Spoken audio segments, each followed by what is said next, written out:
I do get asked a lot about, is the technology changing the way that young people and people my age are developing relationships going forward? And I don't think it really is. I think that we all have had the same desires to be in relationship with others.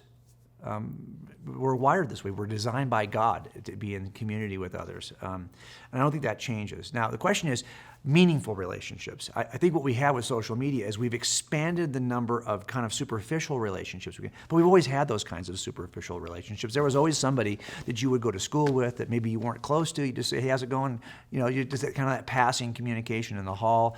We had a number of superficial relationships, and then we had a few deep relationships. I don't think the mechanisms that turn relationships toward a kind of deep resonance have changed. I think that's about time and interaction and about transparency with each other. It's about showing somebody that you actually care about them more than you care about yourself in certain areas. Those things haven't changed. And that's where I think we have to be very careful to think that what we're doing online is meaningful relationship. Of course it's not. And it's an illusion, because you'll see all the time, we'll friend somebody on one form of social media. Well, we're not really friends with that person if we've friended them. We're using the word. And you'll sometimes see, I'll see this on my Twitter feed, where somebody will come on and say, they really sense that our connection on Twitter means that we have a deeper connection to each other than we really do. Of course we don't. Those are we don't know each other at all. And whatever we think we know about each other is very superficial, because you can only go so deep in a relationship that is entirely digital. So I think we're going to expand the number of superficial relationships we have with people, which could be good or bad. But I think we're still going to be longing for the kinds of deep interactive relationships that really require hearing the sound of your voice, not just reading the words you spoke, that really require seeing the expression on your face when you tell me that. Isn't it interesting that in social media we have a thing called FaceTime, right, on our platforms? Well, why do we desire to see instead of just text? Because that's a whole nother level. As a matter of fact, if you're not close to somebody, you'd rather just text them quickly, right? Just kind of.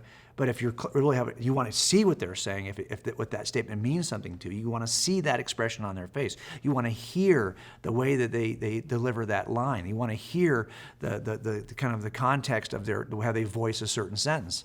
That thing, I don't think that's ever going to change. That's not going to change. That's really the basis of meaningful relationships. Now, I think what social media can do for us is it can take the deep, meaningful relationships that we've already built with people, and it can give us opportunities to extend those when we're away from each other. But I think it'll be hard for us to develop meaningful relationships if we didn't ever have physical presence with each other first.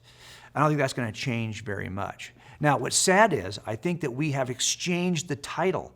We now will have people say, I've got this meaningful relationship with somebody I've never met personally. I've never been in their presence personally. And that really is an illusion, I think. I think there's an entire level of difference between relationships in which we are in each other's presence to see these kinds of things, all these kinds of visual cues, to have somebody pat you on the back, to have someone give you a hug when you're in need.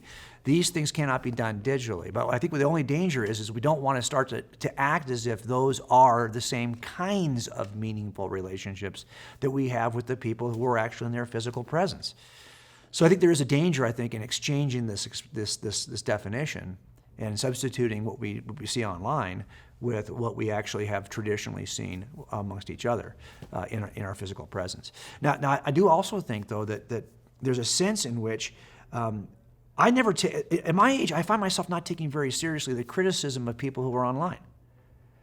And if you're going to make a claim for Christ publicly, as I'm doing all the time, I'm constantly getting beaten up online by people who will say I'm an idiot for believing in this thing. And we're so polarized that the comments in my streams of either Twitter or Instagram or Facebook or whatever it may be, Google+, all of these are really harsh. I mean, some of these things are like, really? I can't, these are probably statements that nobody would ever make to your face, but I don't feel any hesitation about making on social media. But at my age, I can put them in their proper place because I understand that there are relationships in which I have in the presence of people, close family relationships, close friend relationships, and there are these acquaintances, these digital acquaintances online, and I don't confuse the two. So when someone is harsh to me online, I don't take it personal. I kind of expect that kind of silliness online. I'm not sure, though, that in a generation that's been raised as digital natives where the distinctions are blurred, if when something is said harshly online, they can kind of keep it in that box. They know there's something different between real relationships and digital relationships. So when something is said harshly in the digital realm, they can say, oh, well, that's nonsense. I'm afraid what's happening is that they've blurred these two distinctions. So when something harsh is said digitally, it's as though it was said by a close family member, because they've blurred these distinctions. So if we can kind of help our young people to understand that there is a difference here, and that there's no substitute for the kinds of deep relationships we've always had as humans. And what this stuff is in a different category. And let's try to keep it in that category so we don't get upset when something goes wrong.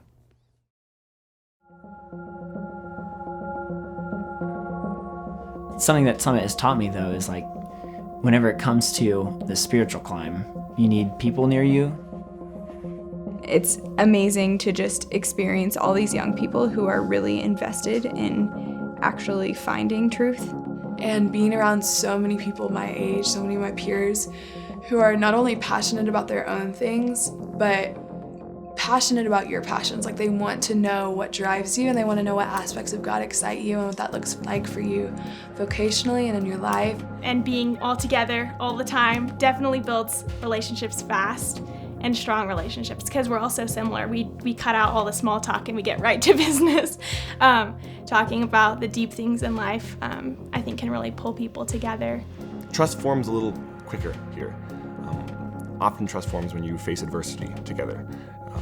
That's why people in the military are always so, have lots of camaraderie. In the same way, trust builds here quickly because you have the same goal and interest in mind, and you're here to learn how to share the gospel with the world, and understand what they're thinking, and understand, how it relates to your faith.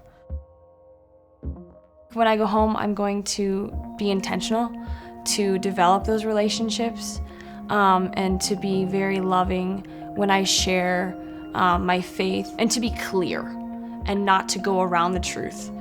To be honest, also, I feel like being honest with people with your sin struggles, with sufferings you've gone through, temptations and trials, I think that's a really good way to build relationships, because people feel like they're all by themselves.